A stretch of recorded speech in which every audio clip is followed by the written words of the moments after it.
फसल का भंडारण। इस वीडियो में हम सीखेंगे फसल का भंडारण, हरित क्रांति एवं फसल समुन्नति।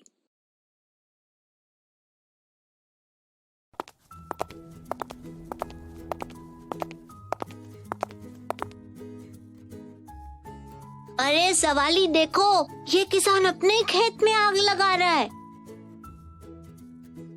हाँ खोजी, और इस आग से कितना धुआं निकल रहा है और वायु प्रदूषण भी हो रहा है। पर ये ऐसा क्यों कर रहा है, मुझे तो समझ में ही नहीं आ रहा है। अरे क्या हुआ बच्चों, क्या देख रहे हो यहाँ खड़े होकर? नमस्ते संपर्क दीदी। नमस्ते बच्चों। दीदी देखिए ना, इस किसान को, ये इस खाली खेत को जला रहा है। ये ऐसा क्यों कर रहा है? बच्चों, ये पराली को जला रहा है। पराली?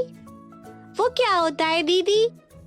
बच्चों, कभी कभी खेत में कटाई के बाद फसल के छोटे छोटे तने रह जाते हैं, उसे ही पराली कहते हैं।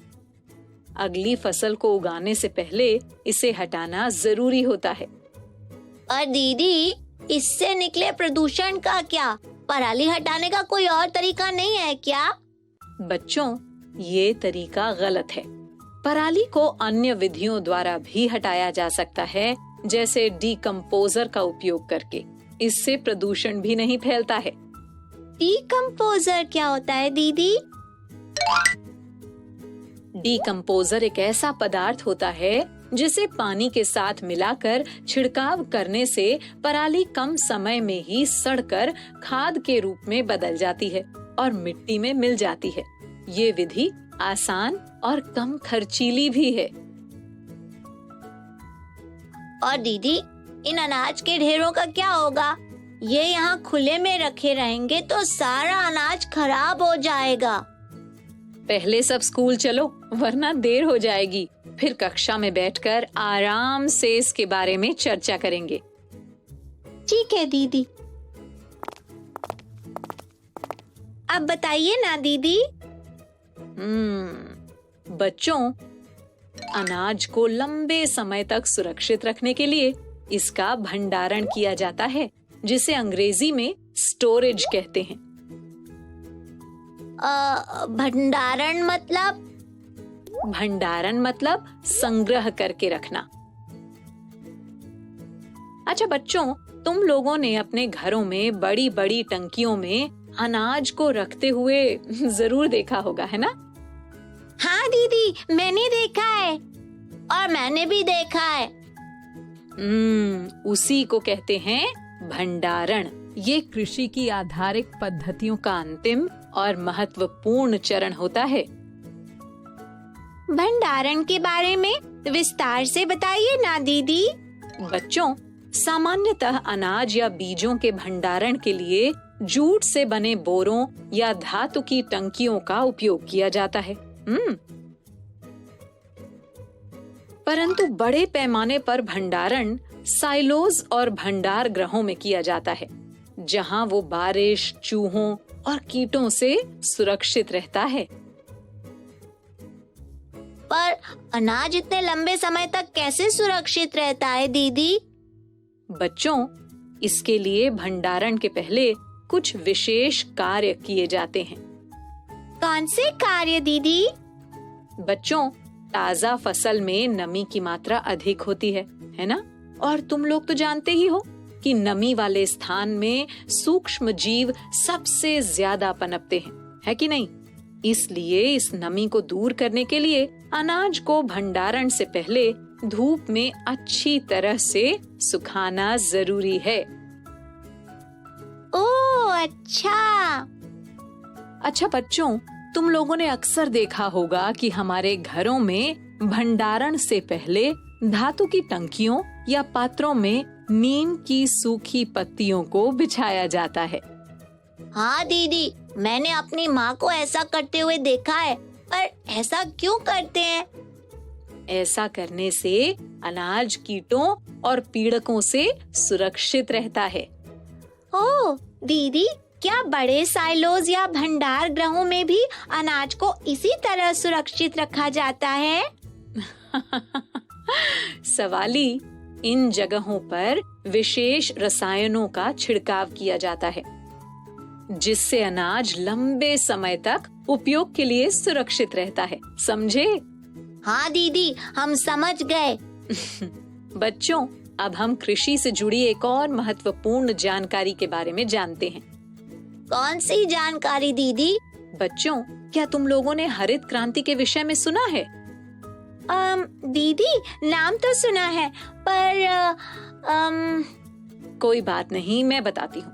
बच्चों, ये तो हम सभी जानते हैं कि हमारे देश की जनसंख्या दिन प्रतिदिन बढ़ रही है ना? तो इस बढ़ती हुई जनसंख्या की खाद्य आपूर्ति भी जरूरी है।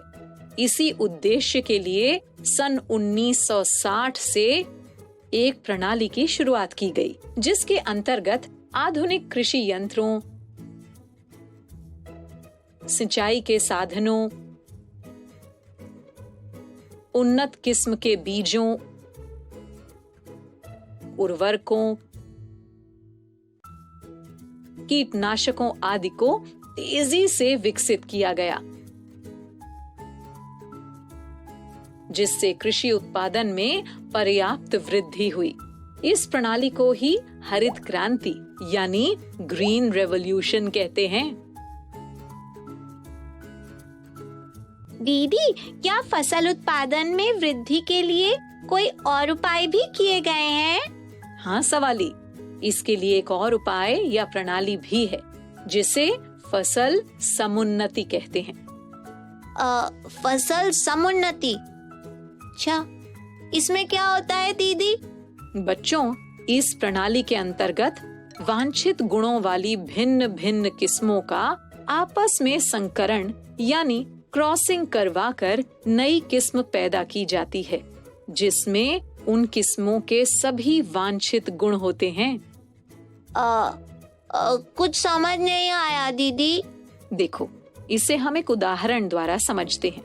मान लो कि चावल की 2 किस्में हैं, ठीक, जिनमें से एक की उत्पादकता अधिक है परंतु रोग प्रतिरोधक क्षमता कम है, जबकि दूसरी किस्म की उत्पादकता कम है लेकिन उसकी रोग प्रतिरोधकता अधिक है। इन दोनों किस्मों के संकरण या क्रॉसिंग द्वारा चावल की एक ऐसी नई किस्म पैदा होगी जिसकी उत्पादकता अधिक और रोगों के प्रति प्रतिरोधकता भी अधिक होगी। इसे समुन्नत किस्म कहते हैं। बच्चों, इस प्रणाली द्वारा गेहूं, धान और मक्का की कई समुन्नत किस्में तैयार की जा चुकी हैं। अरे वाह दीदी, आज तो बहुत ही रोचक जानकारी पता चली हमें। तो बच्चों, आज की जानकारी ठीक से समझ में आ गई है ना सबको? हाँ दीदी। तो चलो, अब मेरे कुछ प्रश्नों की बारी है। सबसे पहले ये बताओ कि बड़े पैमाने पर अनाज का भंडारण कैसे किया जाता है? बड़े पैमाने पर भंडारण साइलोज और भंडार गृहों में किया जाता है दीदी। शाबाश। अब बताओ कि घरों में अनाज को कैसे सुरक्षित रखा जाता है? घरों में अनाज के भंडारण के पहले धातु की टंकियों में नीम की सूखी पत्तियों को बिछाया जाता है दीदी। अच्छा, अब एक अंतिम सवाल। गेहूं की कोई 2 समुन्नत किस्मों के नाम बताओ।